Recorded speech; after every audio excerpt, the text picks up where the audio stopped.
Des quais de Seine en passant par ses monuments historiques et ses nombreux quartiers, Paris est très prisé par les étrangers pour y faire des affaires ou pour y vivre.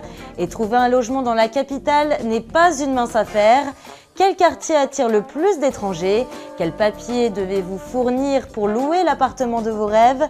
Des experts vous donnent les clés d'une bonne installation à Paris. Trouver un logement à Paris, intramuros et en région parisienne, mais particulièrement à Paris, peut s'avérer très difficile parce qu'en général, il y a 4 demandes pour une offre.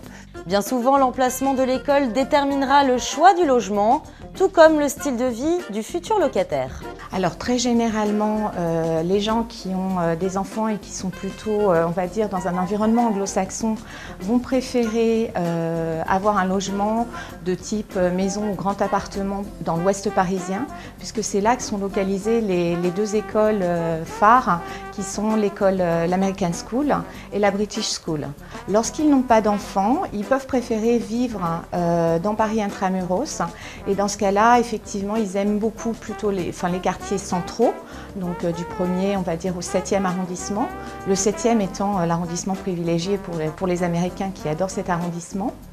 Et puis, ils aiment bien aussi des quartiers relativement calmes, comme par exemple le 16e. Les célibataires, eux, privilégieront les quartiers plus animés.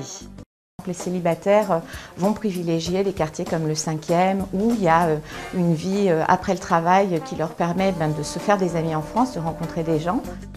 Passons aux choses sérieuses, le prix des loyers. Et oui, des quartiers branchés aux endroits plus tranquilles, la capitale reste chère. En moyenne, le mètre carré est estimé à 29,85 €. Ce que je peux vous dire, c'est que dans Paris intramuros, les célibataires vont plutôt opter pour le centre de Paris, qui bien évidemment, le quartier du Marais, l'Opéra, etc. sont des quartiers très très chers.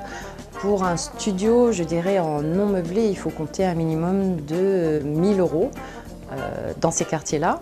Les arrondissements plus familiaux, donc où vous trouverez plus facilement des logements avec 3 chambres, jusqu'à 3 chambres, c'est ce qui est recherché par les familles, sont principalement le 15e arrondissement, le 16e et le 17e. Donc là, il faut compter des loyers de l'ordre de 3 500 à 5 000 € selon le standing et l'emplacement bien sûr de l'appartement. Et l'ouest parisien est très prisé également par les familles, puisque là, on s'oriente plus sur des locations de maisons avec jardin et à proximité d'écoles bien évidemment. A noter que si les loyers enregistrent une baisse de l'ordre de 3,46 % dans l'ouest de la capitale, en revanche, du 1er au 8e arrondissement, les loyers continuent d'augmenter. Une fois votre logement trouvé, sachez qu'une préparation minutieuse de votre dossier est importante. Les agences de la capitale demandent en effet de nombreux documents administratifs. Les formalités administratives sont la fourniture de votre RIB français, les 3 derniers bulletins de salaire, même si c'était aux États-Unis, en Amérique du Sud, en Asie. Il faut également la copie de votre pièce d'identité, carte d'identité ou passeport.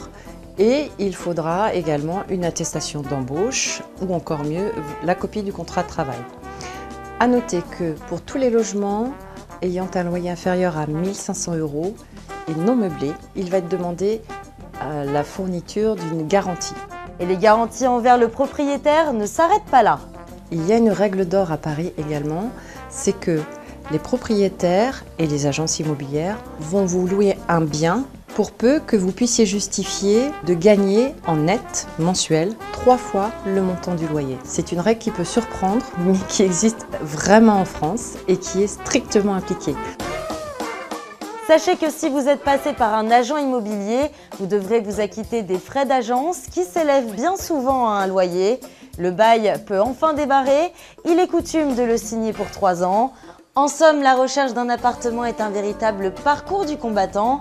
Épluchez les petites annonces, consultez les sites internet dédiés, consultez les agences immobilières, à moins que vous ayez la chance d'être le salarié d'une entreprise qui fera appel à une société de relocation.